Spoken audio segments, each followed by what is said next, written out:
Hi all, AD here from Hans & Johns. As always, thank you so much for clicking on the video.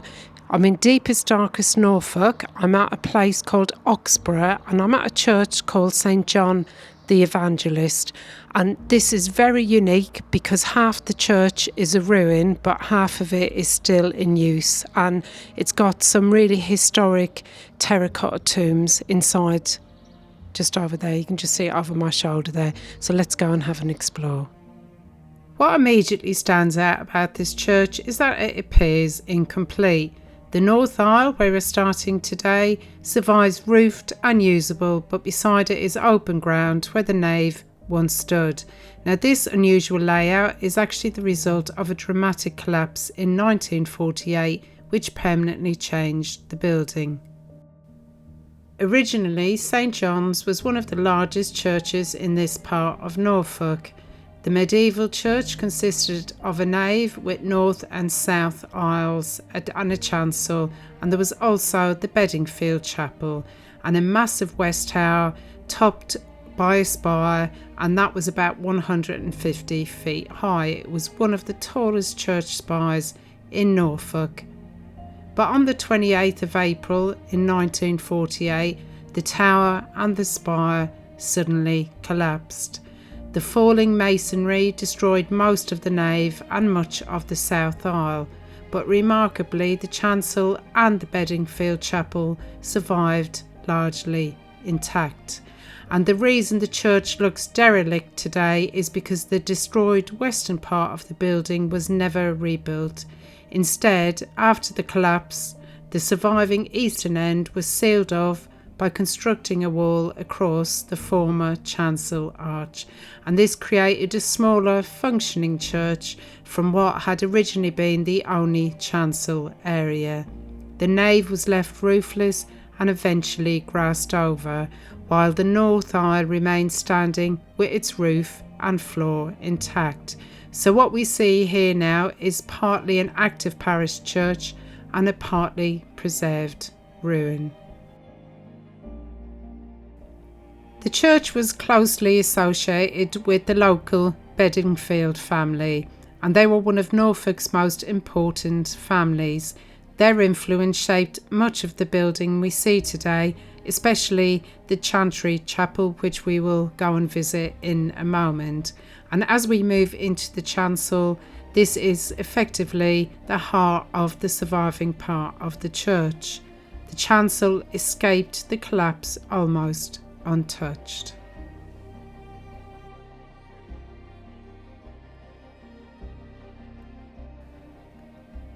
And to the right of the altar is the beautiful sedilia, and the remains of a frieze of angels are along the top, and it still shows some of the medieval colour and gilding. Now this was a seating area for the priest and his assistants when they were conducting Catholic masses, which would have been several times a day. And back then all Catholics by law had to believe that the consecrated bread and wine actually became the body and blood of Christ, though at that time only the priests consumed the consecrated wine. One of the church's most important fittings is the 15th century eagle lectern.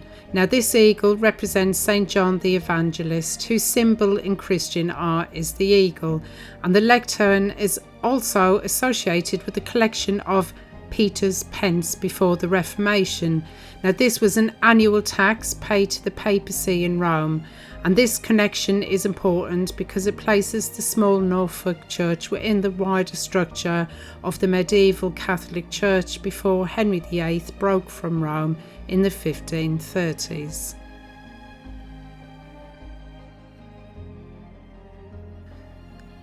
And I spotted this beautiful model of the church organ over on a window ledge. Somebody obviously spent a lot of time and energy creating this. Isn't it lovely? It's even got a little keyboard and some sheet music there. And as we head out, I'm going to show you the terracotta tombs in a moment. I found some photos on the wall, And as always, I apologise, very difficult to show you with the light streaming in from the stained glass windows behind. But it shows you some of the devastation when the tower collapsed.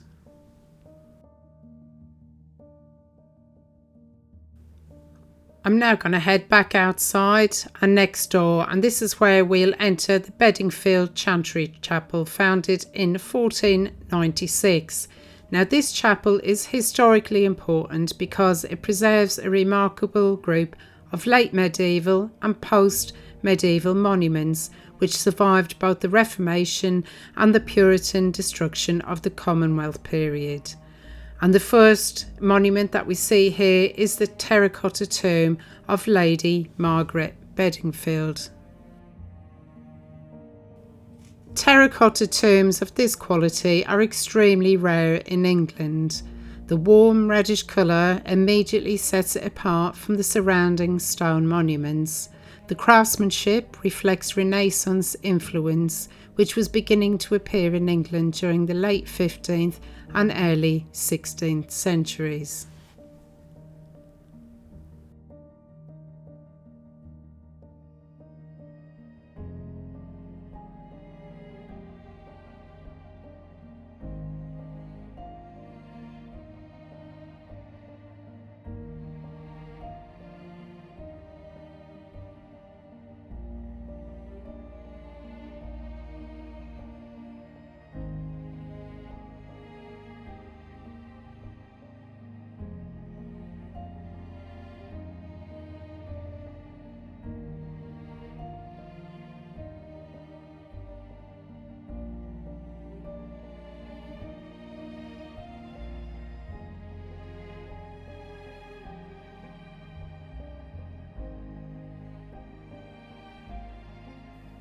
Nearby is the memorial to Sir Henry Bedingfeld, and he was the Privy Councillor to Queen Mary I. Now, Sir Henry Bedingfeld is one of the best known members of the family because during Mary's reign he was entrusted with the custody of the future Queen Elizabeth while she was held under suspicion following Wyatt's rebellion. Now, although later Protestant writers portrayed him harshly, historical records suggest he treated Elizabeth respectfully during her confinement.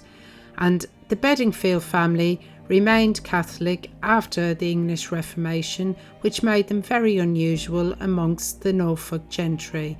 Their continued faith shaped both Oxborough, Hull and this church for generations. And this is the other terracotta tomb in here belonging to Sir Edmund, and it's believed that because he could source these tombs, he had direct links to the King's Court.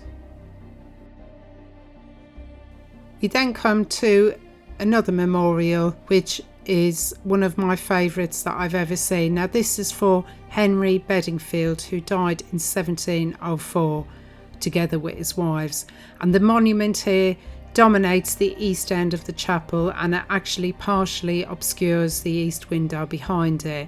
The design is heavily Baroque in style and it's framed with carved leaves, scrolls and shields, and at the base here is one of the church's more striking details. It's a beautiful skull with unfurled bat wings, and it's placed between winged cherubs. Now this is a classic memento mori symbolism imagery, and it's intended to remind us of mortality and the inevitability of death. And I'm going to show you just how big that skull was. And I've got a big Irish head on me. Stunning piece of craftsmanship, absolutely beautiful.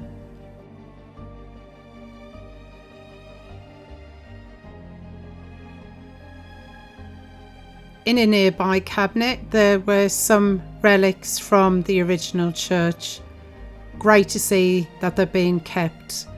So that was an angel that had fallen and was too fragile to be rehung. But in here, together, all these memorials chart more than 2 centuries of one family's influence in the local parish, and it also reflects changing artistic styles from the late medieval world into the Georgian period.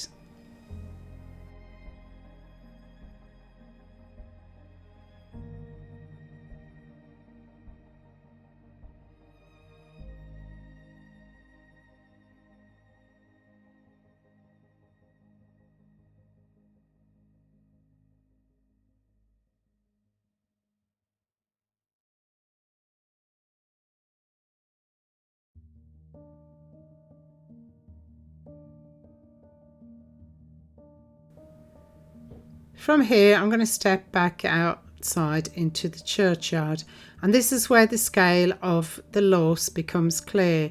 The open grassed area marks where the nave once stood before 1948, and the surviving walls outline the original footprint of the church, and it gives a sense of just how large it used to be.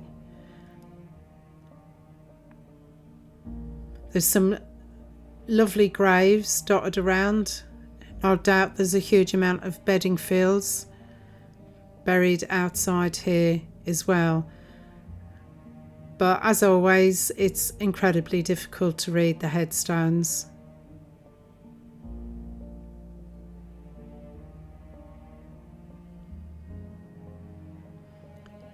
One thing I did notice as I walked around, this just caught my eye over here, and that is that scratched into the stone there are numerous examples of graffiti. Look at this one. I can't read it, but it says quite clearly 1631. Now these markings were made over centuries by parishioners and visitors, and I think that's looks like the church, don't you think, or a building. And there's a fish here.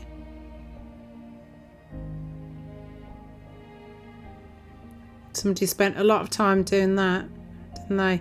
Now, scratched into the side of the church here, there's initials, symbols. Some are simple designs, but they're very easy to overlook, but they are, without a shadow of a doubt, part of the building's history. Informal records of people who passed through here long before the modern era. And I do wonder how many of these were done, oh look, there's a face there, by members of the family to remember their loved ones because they couldn't afford a headstone. And there's that one up there is definitely an apotropaic mark. I can never say that word. And that's a George. I can't read any more of that. There's another church-shaped building. St. John the Evangelist Church is not a complete medieval church, and that's part of what makes it so significant. It shows both the ambition of its original construction and the reality of its later collapse. But what remains, the chancel, the north aisle and the Bedingfield chapel, preserves some of the most important late medieval monuments in England, and it's set within the visible outline of what has been lost.